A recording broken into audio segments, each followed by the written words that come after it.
ప్రజలారా వినరండి ఈ సత్య సువార్త.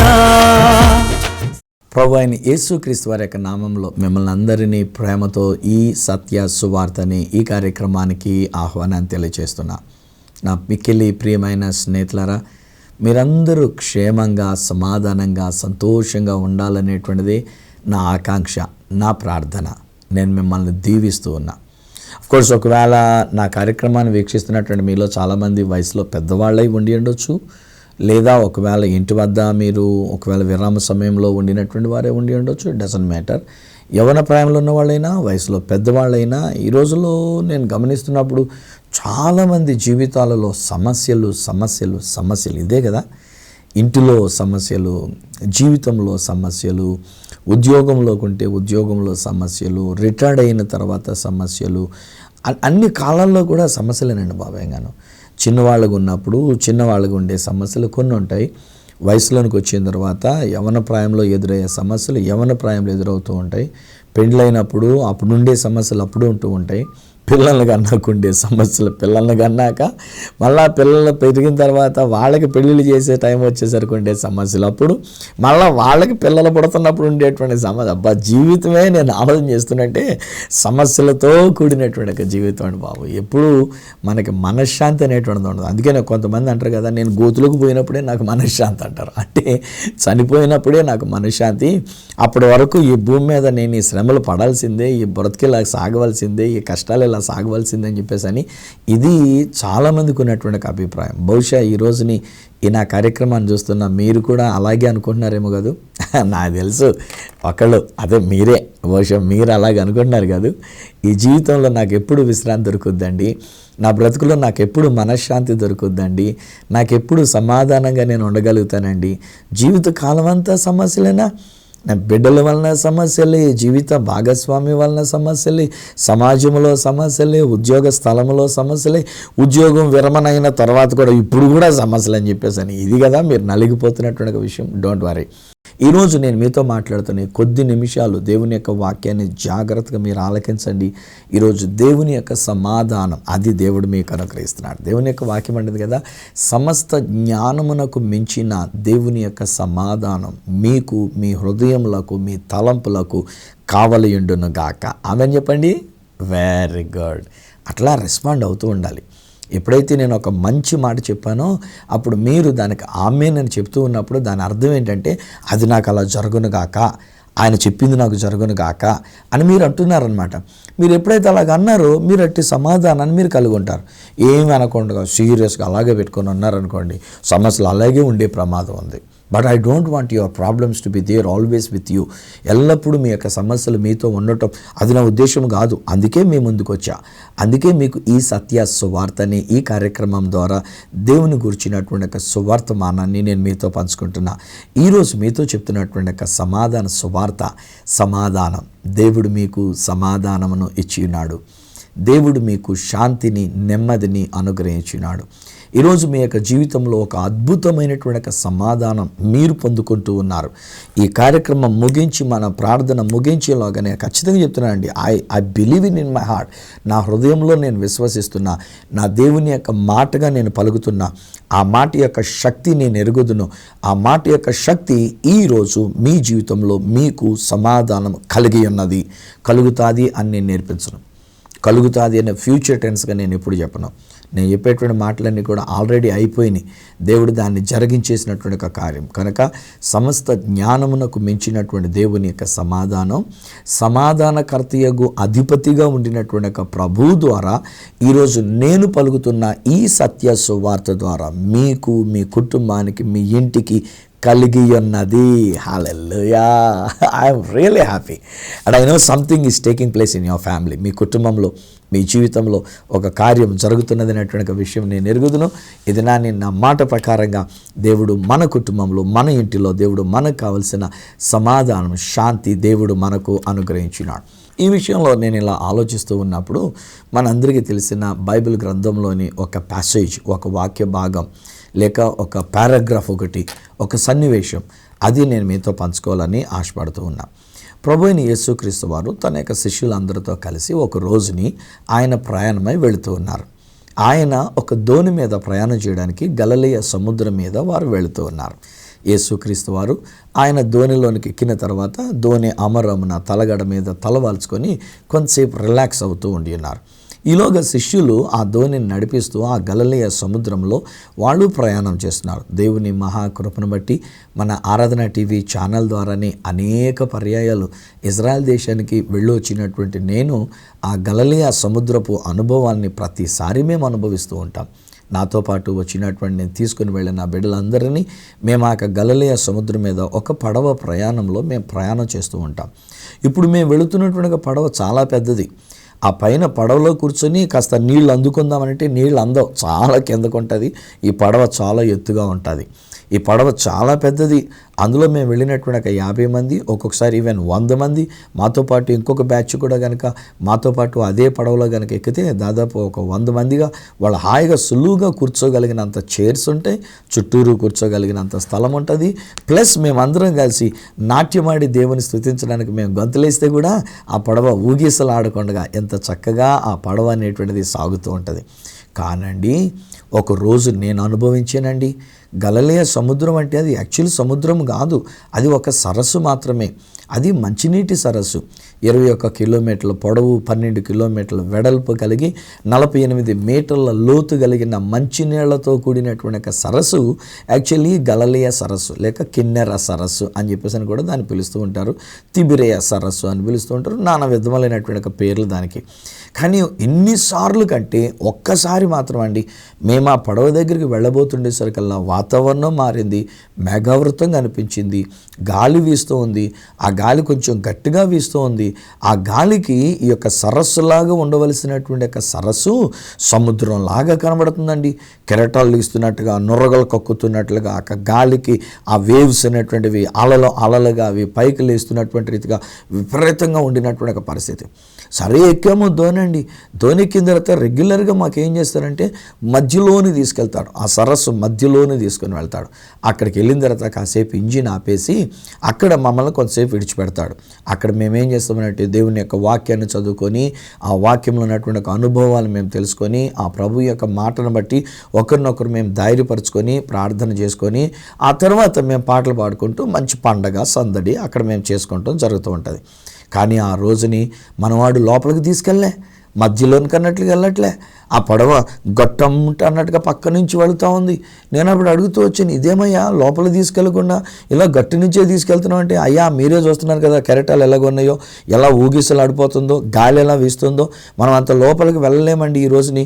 కనుక మేము ఇక్కడే ఇలా వార నుంచి తీసుకొని వెళ్ళి మళ్ళీ ఈ వార నుంచి తీసుకొని వచ్చి మిమ్మల్ని ఇక్కడ దిగబెట్టడానికి ఎంత మించి మేము చేయలేమని అన్నారు. అంత పెద్ద పడవ ఆ యొక్క గలిలయ సరస్సు అనేటువంటి ఒక సముద్రములో వస్తున్నటువంటి ఒక చిన్నపాటి కెరటాలకి ఎంత పెద్ద పడవ ఊగిసలాడిపోతూ వచ్చింది, లోపలికి మధ్యలోనికి వెళ్లకుండా ఉండి అన్నది. అప్పుడు నేను అర్థం చేసుకున్నా, అరే ఆనాడు యేసుక్రీస్తు ప్రభువారు కూడా ధోనిలో వెళుతూ ఉన్నప్పుడు శిష్యులందరూ కలిసి ఒక పడవని నడిపిస్తూ ఉన్నప్పుడు అక్కడ పెద్ద తుఫాను రేగి అలలు పైకి లేచి యేసు ఉన్న ధోని మీద కొట్టినందున ఆ ధోని మునిగిపోసాగనంటే అమ్మ ఇదన్నమాట పరిస్థితి అని అనుకుని ఉన్నా. సాధారణంగా గలిలయ సముద్రం దగ్గరికి లేక ఇజ్రాయెల్ దేశానికి వెళ్ళొచ్చినటువంటి వాళ్ళు ఎవరు కూడా గలిలయ సముద్రంలో తుఫాన్ అంటే వాళ్ళు నమ్మరు. ఆ రోజు నాతో పాటు వచ్చిన వాళ్ళు తప్ప. ఎందుకంటే ఎప్పుడు మేము వెళ్ళినా అదొక నిమ్మళంగా ఉండేటువంటి ఒక సరస్సుగానే ఉంటుంది. చక్కని ఆ నీళ్ల మీద మేము ప్రయాణం చేసి వెళతాము, మధ్యలో కంటే వెళతాము, మరలా తిరిగి వస్తాం. ఒకవేళ ఇక్కడ పెద్ద తుఫాను రేగి అలలు పైకి లేచి ఆ ధోని మీద కొట్టినందు చేత ఆ ధోని మునిగిపోసాగినట్టే నమ్మరు కొంతమంది. కానీ ఈరోజు నేను చెప్తున్నాను, నమ్మండి. ఎందుకంటే నేను వెళ్ళొచ్చాను, నేను అది చూసొచ్చా. ఎన్నిసార్లు దాదాపుగా నేను ఆ దేశానికి వెళ్ళి ఆ గలిలయ సముద్రం మీద ప్రయాణం చేసి వచ్చినోడేమో ఆ గలిలయ సముద్రంలో తుఫాన్ అంటే ఎలా ఉంటుందో, ఆ గలిలయ సముద్రంలో అలలు ఎలా ఉంటాయో ఈ విషయాలు ఎరిగినటువంటి వాడినేమో నేను చెప్తున్న మాట మీరు నమ్మాలి ఖచ్చితంగా. ఎందుకంటే నేను వెళ్ళొచ్చి చూసి వచ్చినాను కనుక. అఫ్కోర్స్ ఈరోజు గలిలయ సముద్రం మీద తుఫాన్ వస్తే మనకేంటి, గలిలయ సముద్రం మీద అలల పైకి లేస్తే మనకేంటి, గలిలయ సముద్రం మీద ధోని మునిగిపోతున్నట్టుంటే మనకేంటి. దానిని మనం ఆత్మీయార్థంగా మన యొక్క జీవితాలకి అన్వయింప చేసుకోవాలి. నేను వెళ్ళినప్పుడల్లానండి నేను ఈ మాటలు చెప్తూ ఉంటా. ఏమో ఒకవేళ మీ జీవితం మీద ఎలాంటి తుఫాను కొడుతూ ఉందో, మీ జీవితం మీద ఎలాంటి అలలు ఉంటూ ఉండి ఉన్నవో, ఒకవేళ మీరు ఈ రోజుని ఇజ్రాయెల్ దేశానికి వచ్చినంత మాత్రాన్ని, ఒకవేళ మీరు ఈ హోలీ ల్యాండ్లోనికి వచ్చినంత మాత్రాన్ని, ఇక్కడ యేసుక్రీస్తు ప్రభువాని గురించినటువంటి ఒక విషయాలు మీరు అందరూ కూడా వీక్షిస్తున్నంత మాత్రాన్ని సమస్యలు లేవని చెప్పలేము కదా. బహుశా మీకు ఎలాంటి సమస్య ఉందో అని ఇలాగనే నేను అన్వయించి అక్కడ చెప్తున్నంటే సర్వసాధారణంగానండి ఆ పడవ ప్రయాణం అయిన తర్వాత ఒకళ్ళో ఇద్దరో నా దగ్గరికి వస్తారు. నా దగ్గరికి వచ్చి వాళ్ళు అనేటువంటి మాటలు ఏంటంటే, పాస్టర్ గారు మీరు చెప్పిన అక్షరాలు అదే నా జీవితం. ఈరోజు నా కుటుంబంలో ఎలాంటి సమస్య ఉంది, నా బ్రతుకులో ఎలాంటి సమస్య ఉంది, నా ఫైనాన్షియల్ విషయంలో నాకు ఎలాంటి సమస్య ఉంది, నేను ఇక్కడికి వచ్చేటప్పుడు కూడా ఒక స్థలం అమ్మేసుకొని ఆ డబ్బులతో నేను ఇక్కడికి రావడానికి వచ్చినాను, లేకపోతే మరొకరు అంటారు కదా నేను ఇక్కడికి వచ్చేటందుకు గాను నేను 10% వడ్డీ, 110 రూపాయలు వడ్డీతో నేను డబ్బులు అప్పు తీసుకొని ఆ ప్రకారంగా నేను ఇక్కడికి వచ్చా. తిరిగి ఇంటికి వెళ్ళేసరికి నేను అప్పు ఎలా తీర్చాలో కూడా నాకు తెలియనటువంటి ఒక పరిస్థితుల్లో నేను ఉండి ఉన్నా. కొంతమంది అయితే ఇంట్లో భార్య చనిపోయి, బిడ్డలు చనిపోయి, నేను వాళ్ళ ఇంటికి వచ్చిన తర్వాత ఇక్కడికి వచ్చిన తర్వాత ఎప్పుడైనా మార్గాలు గుండా వెళుతున్నప్పుడు మన వాళ్ళు ఎవరైనా ఉన్నారు కదా అని చెప్పి పలకరిద్దామని వెళితే, అలాగే నేను విజయవాడలో ఒక బ్రదర్ నేను పలకరించడానికి అని వెళితే ఇంట్లో ఎవరు లేరు. ఏంటి బ్రదరు ఎవరు లేరంటే అప్పుడు ఆయన చెప్తున్నారు, లేదండి నా భార్య చనిపోయింది, నా బిడ్డ వాళ్ళు కూడా చనిపోయారు, నేను ఒక్కడనే ఉంటూ ఉన్నా. అప్పుడు నా గుండె నిజంగా పగిలినంత పని అయిందండి. ఎందుకంటే ఆయన మాతో పాటు ఉన్నప్పుడు ఎంత సంతోషంగా తిరుగుతూ వచ్చినాడు ఆయన, ఎంత ఆనందంగా ఉంటూ వచ్చినాడు ఆయన, ప్రతి విషయంలో నాతో పాటు నడుస్తూ వచ్చినాడు. ఇంకా 2 అడుగులు నాకంటే ముందుగానే వెళుతానంటే నేను ఎప్పటికప్పుడు బ్రదర్ నాతో పాటు నడుదురు కానీ రండి, నాతో పాటు నాకంటే ముందుకెళ్తే మేము వెళ్ళేది ఇటు వెళ్ళొచ్చు, మేము వెళ్ళేది అటు వెళ్ళొచ్చు, ఈలోగా మీరు దారి మిస్ అయిపోతారని చెప్పేసి ఇలా చెప్తూ ఆయన్ని ఎంతో ప్రోత్సాహకరంగా, ఆయన యొక్క విషయాలు ఎంతో ప్రోత్సాహకరంగా మాకు ఉండినటువంటిది. కానీ ఇంటికి వచ్చి చూడబోతే ఎంత భయంకరమైన తుఫాను ఎదురవుతూ వచ్చిందో కాదు. ఈరోజు నేను బహుశా ఇలా మాట్లాడుతుంటే మీలో కూడా కొందరు ఇలాంటి జీవితాలను ఎదుర్కొంటూ ఉండి ఉన్నారు. బహుశా మీ బిడ్డల వలన మీరు చాలా కష్టాల్లో మీరు ఉండి ఉన్నారు. మీ కుమారుడు మీ కుమార్తె బహుశా వారి వలన మీరు చెప్పుకోలేని వేదనలో మీరు ఉండి ఉన్నారు. ఈరోజున మీ కుటుంబంలో ఎదురైనటువంటి సమస్య బయటకు చెప్పుకోగలిగినటువంటి సమస్య కాదు, అది మీకు మాత్రమే తెలుసు, అది మీరు మాత్రమే అనుభవిస్తున్నారు. ఈరోజు I know for sure that there are many people, చాలామంది ప్రజలు మీకున్న కన్నీరు అది మీది. బహుశా ఒకరు ఈ వయసులో కూడా భార్య భర్తలైనటువంటి మీకు సమాధానం లేకుండా, సఖ్యత లేకుండా, ఒకరి మీద ఒకరు అపోహలు పెట్టుకొని, భర్త భార్య మీద అపోహలు పెట్టుకున్న వాళ్ళు ఉన్నారు, అలాగే భార్య భర్త మీద అపోహ పెట్టుకొని, అనుమానం పెట్టుకొని, రాచి రంపాన పెడుతున్నటువంటి రీతిగా వేధిస్తున్నటువంటి ఒక విషయాలు లేకపోలేదు. కుటుంబంలో ఫైనాన్షియల్ ప్రాబ్లమ్స్తో ఉండి ఉన్నారు. బహుశా ఎంతవరకు మీరు జీవితంలో ఇల్లు కట్టుకోలేకుండా, ఒక సొంత ఇల్లు అనేటువంటిది లేకుండా ఉన్నందుచేత రోజు మీరు వేదన పడుతున్నటువంటిది, రోజు ఆ యొక్క రెంట్కు ఉంటున్నటువంటి యొక్క ఆ ఓనర్స్ తెచ్చితే బహుశా మీరు ఎలాంటి మాటలు పడుతూ ఉన్నారు. డైరెక్ట్గా మిమ్మల్ని అనట్లేదు సుమండి, వాళ్ళు అనేటువంటి ఒక మాటలు ఆ పక్కన ఉన్నటువంటి వాళ్ళనో లేకపోతే ఇంకా మిగతా వాళ్ళనో ఎవరినో ఉద్దేశించి మాట్లాడుతున్నటువంటివి. మీకు తెలివితేటలు ఉన్నాయి, మీకు జ్ఞానం ఉంది, వివేచన ఉంది, అది మిమ్మల్ని ఇండైరెక్ట్గా అంటున్నటువంటి ఒక విషయం తెలిసి ఇప్పుడు వెళ్ళిపోదాం, ఖాళీ చేసేద్దాం అన్నట్టుగా ఉన్నారు మీరు. కానీ ఎక్కడికి వెళ్తారు? ఎక్కడికి వెళ్ళడానికి దిక్కుతోచని పరిస్థితి. ఇప్పుడు మనకు హౌస్ దొరకదు, ఇలాంటి అనుకూలంగా ఉన్నటువంటి హౌస్ దొరకదు. ఈలోగా ఇలాంటి మాటలు తప్పించుకోవడానికి కూడా తప్పించుకోలేని పరిస్థితులలో అలల చేత కొట్టబడుతూ ఉన్నారు కదా మీరు. ఈ రోజున బహుశా తుఫాను మీ జీవితం మీదకి చెలరేగుతూ ఉండినది కాదు. ఈ రోజున బహుశా అనేకమైన విషయాలు మిమ్మల్ని కృంగదీసినటువంటి ఒక పరిస్థితిలో ఉండి ఉన్నారు కాదు. ఈ వచనాల్లో నేను గమనిస్తుంటే అది మార్కు సువార్త 4వ అధ్యాయంలో ఉన్నటువంటి ఒక మాటల్లో మనం గమనిస్తూ ఉన్నప్పుడు శిష్యులు వాళ్ళు బహుశా కొన్ని ప్రయత్నాలు చేసి ఉండొచ్చు, వాళ్ళ యొక్క వంతుగా వాళ్ళు ప్రయత్నం చేసి ఉండొచ్చు. ఎందుకంటే యేసు ప్రభువారు ఆయన అప్పుడే కదా కాస్త రెస్ట్ తీసుకున్నాడు. రోజు ఏదో ఒక పని మీద తండ్రితో మాట్లాడుతూ, లేకపోతే అద్భుతాలు చేస్తూ, స్వస్థతలు చేస్తూ, 10 మందికి మేలుకరంగా ఉంటూ ఆయన వచ్చిన్నాడు కదా. పాపం కాసేపు పండుకున్నారు అనుకొని ఆయన పండుకొనిచ్చారు. ఈలోగా నీళ్లు లోపలికి వస్తుంటే ఆయన నీళ్లు మీద పడకుండా ప్రయత్నం చేస్తుండొచ్చు. కింద అడుగు భాగానికి నీళ్లు చేరిపోతుంటే మళ్ళీ ఆయనకి తగిలితే ఆయన నీళ్ల తాకిడి వలన గౌకుని తుల్లిపడి మళ్ళీ మెలుగులు తెచ్చుకుంటారేమనుకొని ఆ వస్తున్న నీళ్లు కాస్త చేద అంటారు దాన్ని, అనగా ఒక చిన్న బకెట్ లాంటిది లేక ఒక చిన్న చేద లాంటిది, తాటి ఆకులతో ఇంతకు మునుపటి రోజుల్లో తాటి ఆకులతో కట్టినటువంటి డొప్పలాంటిది అన్నట్టుగా తయారు చేసుకోండి. సో అలాంటి వాటితో బహుశా ఎత్తేసి ఆ నీళ్లు పడేస్తున్నారు. ఈలోగా ఇంకా కెరటాలు పైకి లేచిపోతున్నాయి, ఇంకా కెరటాలు లోపలికి వస్తున్నాయి, అలలు పైకి లేచిపోతున్నాయి, ఆ పడవ అటు ఇటు ఊగిసలాడిపోతుంది. నాకు తెలుసండి బాబోయ్, ఆ యొక్క సముద్రంలో ఇలాంటి తుఫాను కనుక చెలరేగితే పడవ పరిస్థితి ఎలా ఉంటుంది అనేటువంటి విషయం కొన్ని సంవత్సరాల క్రితం నా యొక్క చిన్న కుమారుడు ఒక ప్రత్యేకమైన దీవిలో ఒక రిట్రీట్ ఏర్పాటు చేసి అక్కడికి మా యవనస్తులందరినీ అలానే మరికొంతమంది పెద్దవాళ్ళు అయినటువంటి వారిని తీసుకొని వెళ్ళినప్పుడు మేము తిరిగి వచ్చేటప్పుడు అండి 2 గంటలు దాదాపు అండి 2 గంటల పాటు మేము ఆ యొక్క సముద్ర ప్రయాణంలో ఎలాగ మేము గిలగిలాడిపోయామో మాకే తెలుసండి. అది నేను చూశాను స్వయంగా. ఎందుకంటే మా పడవలో నేనున్నాను, పెద్దవాళ్ళు కొంతమంది ఉండి ఉన్నారు. మరి యొక్క నాటు పడవ లాంటి దానిలో మా యవన బిడ్డలైనటువంటి వారు నా కొడుకులు ఇద్దరు కూడాను అవతల పడవలో ఉండి ఉన్నారు. మేము ఈ పడవ మాదే ముందు వెళుతుంది, మేము వెనక్కి ఆ పడవను చూస్తున్నట్టే ఆ పడవ ఇలా పైకి లేచినటువంటిది, మళ్ళా కాసేపటికి ఇలా కిందకి వెళ్ళిపోతున్నటువంటిది. మీరు ఒక్కొక్కసారి ఈ నేషనల్ జియోగ్రఫిక్ ఛానల్లో ఇలాంటి వాటిలో చూసేటప్పుడు ఒక్కొక్కసారి ఇలాంటి తుఫాన్లు వచ్చినప్పుడు పెద్ద పెద్ద వాడలే ఎలా వెళ్ళిపోతుంటే చూసి ఉండొచ్చు కదా మీరు. ఆ వాడ ఇలా పైకి లేచి మళ్ళీ తిరగతిలా కిందకంటే వెళితే ఈలోగా ఒక కెరటం మీదకి నీళ్లు మీదకి వచ్చేస్తుందంటే వెళ్ళిపోయింది, మునిగిపోయింది అనేటువంటి రీతిగా అంత ప్రమాదకరమైనటువంటి ఒక పరిస్థితి. అది నేను ఎరుగుతున్నాండి బాబు, ఎలా ఉంటుంది అనేటువంటి విషయం. 2 గంటల పాటు మేము పడిన వ్యధ ఎంత అంతా కాదు. బహుశా ఈ శిష్యులు కూడా వాళ్ళ వంతు ప్రయత్నం వాళ్ళు చేస్తుంటారు. మీరు కూడా మీ వంతు ప్రయత్నం మీరు కూడా చేస్తున్నారు. ఈ యొక్క పరిస్థితుల్లోంచి బయటికి రావాలని, ఈ స్థితిగతుల్లోంచి బయటికి రావాలని, ఈ కష్టంలోంచి బయటికి రావాలని, ఈ పరిస్థితులు చక్కదిద్దుకోవాలని మీరు తమాయించుకుంటూ వచ్చినారు. మీరు మిమ్మల్ని మీరు దిద్దుబాటు చేసుకుంటూ వచ్చినారు. పోనీలే మనమే సర్దుబాటు చేసుకుందాం, పోనీలే మనమే తగ్గించుకుందాం, వాళ్ళు అన్న మాటలు పోనీలే మన మీద నింద వేస్తే వేశారులే, పోనీలే మనమే పడదాం కాసేపు అనుకొని బహుశా మీరు పడుతూ వచ్చినారు. ఎన్నో నిందలు మీరు భరిస్తూ వచ్చినారు. బహుశా మీ ఆఫీసులో మీ మీద అంటున్నటువంటి నిందలు, లేకపోతే మీ యొక్క కుమారులు మీ కుమార్తె మిమ్మల్ని అంటున్నటువంటి నిందలు, బై ఒకవేళ మీ కోడలో మీ అల్లుడో ఒకవేళ వాళ్ళు అంటున్నటువంటి నిందలు. ఒక్కొక్క ఇంట్లో కోడలు మంచిగానే ఉంటారండి, ఒక్కొక్క ఇంట్లో అల్లుడు కూడా మంచిగానే ఉంటారండి. ఒక్కొక్క ఇంట్లో నేను గమనించినప్పుడు అండి సొంత కూతురే మనల్ని పట్టుకొని తిడతా ఉండొచ్చు. ఒక్కొక్కసారి మన ఇంట్లో సొంత కొడుకే మనల్ని తోలనాడినట్టుగా ఒకవేళ మాట్లాడుతూ ఉండొచ్చు. పోనీలే వాడు అంటున్నాడు, కొడుకే కదా ఇంకేం చేద్దాం, కూతురే కదా ఇంకేం చేద్దాం, మన కోళ్ళే కదా ఇంకేం చేద్దాం, మన అల్లుడే కదా ఇంకేం చేద్దాం అనుకొని బహుశా మీరే సర్దుబాటు చేసుకుంటూ ఉన్నారు. కానీ ఎంతకాలం మాత్రం మనం మాత్రం సర్దుబాటు చేసుకోగలమండి? మనం మనుషులమే కదా, నేను మనిషినే కదా, మీరు మనుషులే కదా. సో మానవ మాత్రులుగా మనం ప్రయత్నం చేసి చేసి చేసి ఇక తట్టుకోలేక నశించిపోతున్నటువంటి ఒక సమయంలో వాళ్ళు చేసినటువంటి ఒక మంచి కార్యం ఏమిటంటే అక్కడ ధోనిలోనే ఉండిన ఆ యేసు దగ్గరకు వెళ్ళి ఉన్నారు. హే ఫ్రెండ్స్, ఈరోజు నేను చెప్పిన మాట అర్థమైందా? ధోనిలోనే ఉన్న యేసు. ఈరోజు నేను చెప్తున్నా, మీ ఇంట్లో యేసుప్రభు ఉన్నారమ్మా.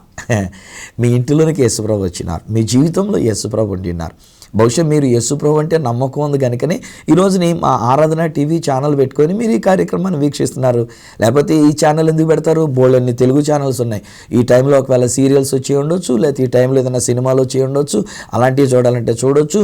కానీ మీరు ఈరోజుని ఆరాధన టీవీ ఛానల్ పెట్టుకొని ఈ కార్యక్రమం చూస్తున్నారంటే, ఒకవేళ మీరు యూట్యూబ్లో కూడా మీరు సెర్చ్ చేసుకొని ఈ కార్యక్రమం కొరకు పెట్టుకొని మీరు ఈ కార్యక్రమాన్ని వీక్షిస్తున్నారంటే ఎంతో కొంత ఆ ప్రభు మీద మీకు మమకారం ఉండబట్టి, ఆ ప్రభు మీలో ఉన్నారనేటువంటి ఒక విషయం మీరు గుర్తిరిగి ఉన్నారు కనుక, ఆ ప్రభు మీకు ఏదైనా సహాయపడతారు అనేటువంటి ఒక ఉద్దేశం మీ హృదయంలో ఉండి ఉన్నది కనుక, ఆ ప్రభు మీకు ఎదురైనటువంటి ఒక తుఫాన్ నుంచి, మీకు ఎదురైన పరిస్థితుల నుంచి మిమ్మల్ని రక్షించగలిగిన సమర్థుడు అని చెప్పేసి అని మీరు అనుకుని ఉన్నారు కనుక, ఈరోజు నేను చెప్తున్నా, యేసు దగ్గరికి వచ్చి వాళ్ళు యేసుని లేపారు. హల్లెలూయా.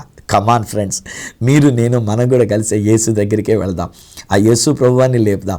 యేసు ప్రభు గారిని అడుగుదాం, ప్రభువా మేము నశించిపోతున్నాం, ఇక నేను తట్టుకోలేకపోతున్నాను, ఈ సమస్య నేను తట్టుకోలేకపోతున్నాను, ఈ పరిస్థితి నేను తట్టుకోలేకపోతున్నాను, ఇంకా కొంతకాలం కనుక ఇది ఏదైనా ఉన్నట్లయితే ఇంక నేను తట్టుకోలేను, నేను చచ్చిపోతానేమో నాయన, నేను దీన్ని తట్టుకోలేక నేను ఏమైనా అయిపోతానేమో నాయన, పిచ్చెక్కిపోద్దేమో నాయన, నా నరాలు తెగిపోతాయేమో నాయన, నా మైండ్ చెడిపోద్దేమో నాయన, ఏమైనా పిచ్చి పట్టిన వాళ్ళగా అయిపోతానేమో, పిచ్చి పట్టిన దానిలాగా అయిపోతానేమో ప్రభా, ఇంక నేను తట్టుకోలేకపోతున్నానని చెప్పి ఆ యేసు దగ్గరికి వచ్చి మనం మొరపెడితే ఆ యేసయ్య ఎంత మంచి దేవుడు అండి బాబు. గాను ఈరోజు నేను చెప్తున్నటువంటి ఒక యేసయ్య ఎంత గొప్ప దేవుడు అండి బాబు.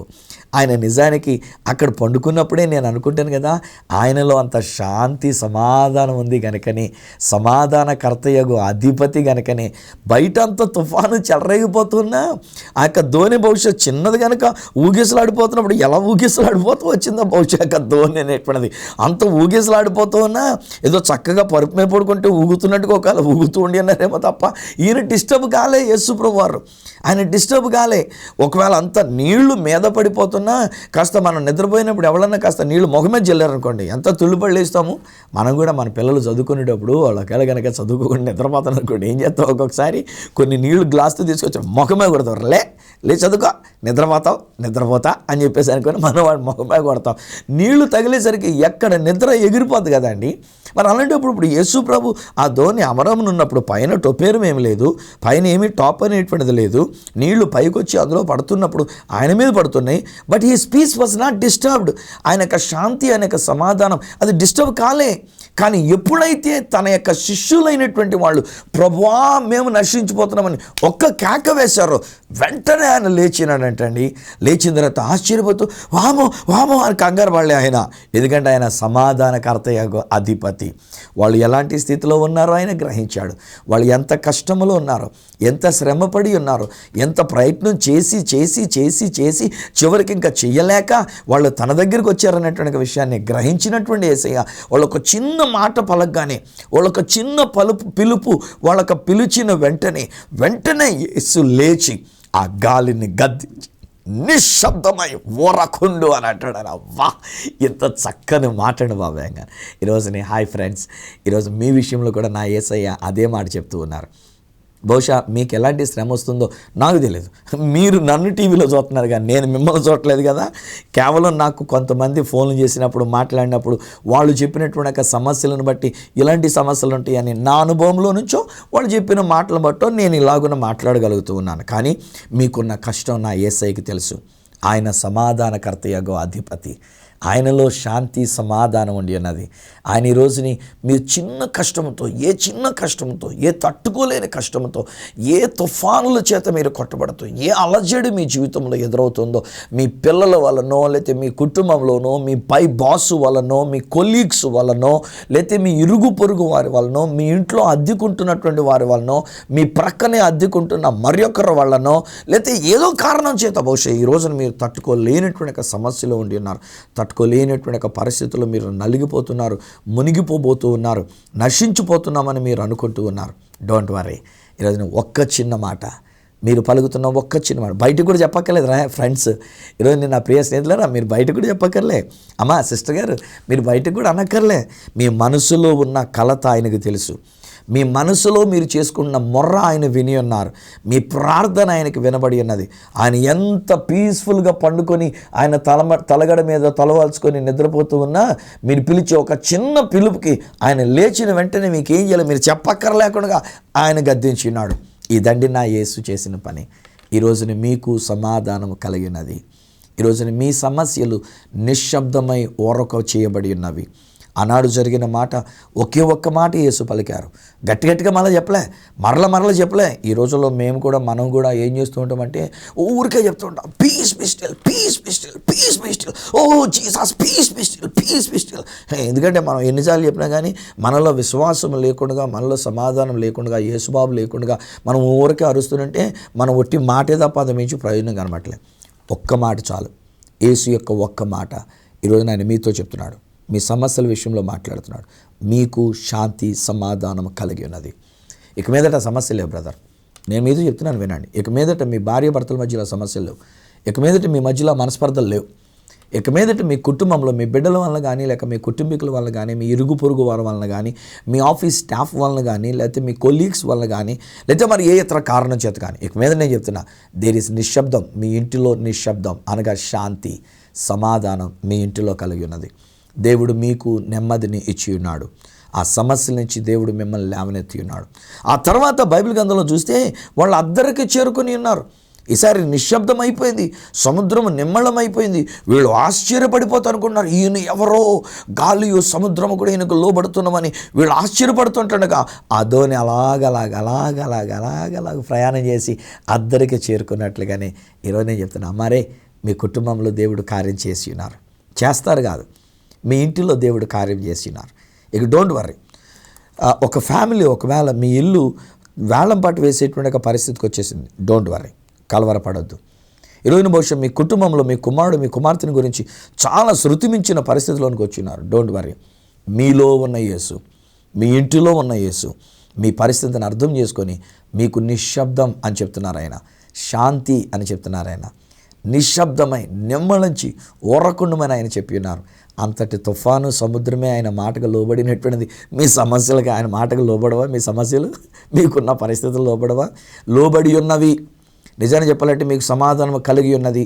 ఈరోజు నేను మనం చేయాల్సిన పని ఏంటంటే ఈ సత్య సువార్తను నమ్మి దేవునికి స్తుతి చెల్లించుకోవడం. కమాన్ ఫ్రెండ్స్, డిస్టర్బ్ అవ్వద్దండి. డోంట్ థింక్ ఆఫ్ దట్ అండి. దాని గురించి ఇంకా ఆలోచిస్తూ మళ్ళీ అదే తలంపులోకి వస్తూ ఉంటారు, మళ్ళీ అదే ఏడుస్తూ ఉంటారు, దాని గురించి కన్నీరు పెట్టుకుంటారు. కమాన్ మ్యాన్, రండి బ్రదర్, రండమ్మా సిస్టర్ గారు, దేవునికి స్తుతి యాగం చెల్లించుకుందాం. తండ్రి నీకు వందనాలు. మా సమస్యలు తీసేసావు నాయన, నువ్వు మా ధోనిలో ఉన్నావు నాయన, మా ఇంట్లో ఉన్నావు నాయన. తెలియలేదు ఇప్పటిదాకా వీళ్ళకి మీరు ఉన్నారన్న సంగతి తెలుసుకోలేకుండా వాళ్ళ కష్టం వాళ్ళే పడుతూ ఊరికే తోడుకుంటూ ఉన్నారు, సమస్యలు బయటకు తోడుకుంటూ ఉన్నారు, తోలుతూ ఉన్నారు, ప్రయత్నం చేస్తూ ఉన్నారు.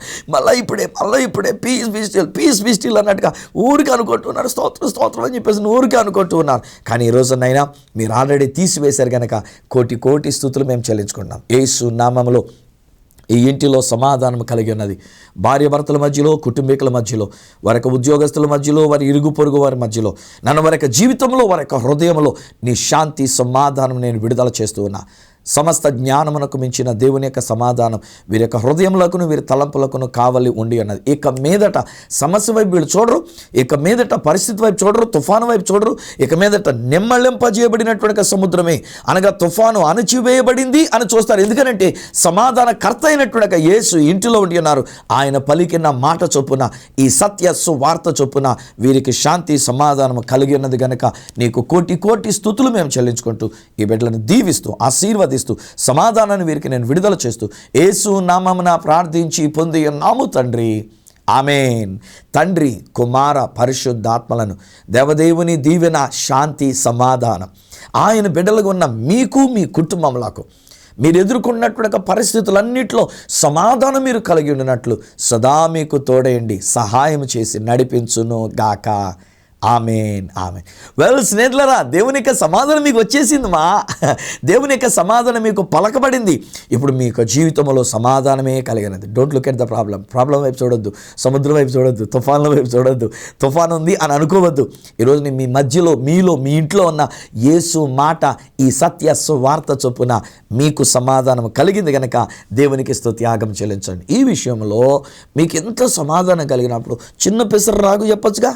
ఒక ఉత్తరం ద్వారానో, ఒక SMS ద్వారానో, ఒక వాట్సాప్ మెసేజ్ ద్వారానో ఒక మాట నాతో చెప్తే, నేను ఇచ్చినటువంటి సందేశం ద్వారా దేవుడు నా నోట పలికించిన ఈ సత్య సువార్త ద్వారా ఇదిగో వీళ్ళు ఇంత సమాధానం పొందుకున్నారు, కుటుంబంలో ఇంత నెమ్మది పొందుకున్నారని నేను మీ గురించి దేవుని స్తుతి చెల్లిస్తా. అంతే తప్ప నేనేం గర్వకారణం నాకొద్దు, నాకు అక్కర్లేదు కూడాను. నేను దేవుని స్తుతించడానికి నేను అడుగుతున్నా. ఒకవేళ అలాగే ఏదైనా నాతో పంచుకోవాలని కోరుకుంటే నా అడ్రస్ ఈ సత్య సువార్త, సామర్లకోట 533440, తూర్పుగోదావరి జిల్లా, ఆంధ్రప్రదేశ్. అడ్రస్ మరొకసారి చెప్తూ ఉన్నా, ఈ సత్య సువార్త, సామర్లకోట్ 533440, ఈస్ట్ గోదావరి డిస్ట్రిక్ట్, ఆంధ్రప్రదేశ్. ఒకవేళ అప్పటికి మీరు నాతో ఫోన్లో మాట్లాడాలని కోరుకున్నట్లయితే నా ఫోన్ నెంబర్స్ 9848110907, 9440040992, 8885527662. ఒకవేళ నాకు ఈమెయిల్ ద్వారా మీరు ఏదైనా తెలియజేయాలనుకున్నట్లయితే నా ఈమెయిల్ ఐడి ఈ satyasuvartha@gmail.com. మళ్ళీ వచ్చే వారం ఈ సత్య సువార్త కార్యక్రమంలో మిమ్మల్ని కలుసుకునేటంత వరకు మనందరినీ తన యొక్క సమాధానంతో నింపి మనల్ని అద్దరికి నడిపించే ఆ యేసయ్య చేతులకు మిమ్మల్ని అప్పగిస్తూ మీ దగ్గర సెలవు తీసుకుంటున్న మీ ప్రియ సహోదరుడు ఈ సత్య సువార్త రాజు.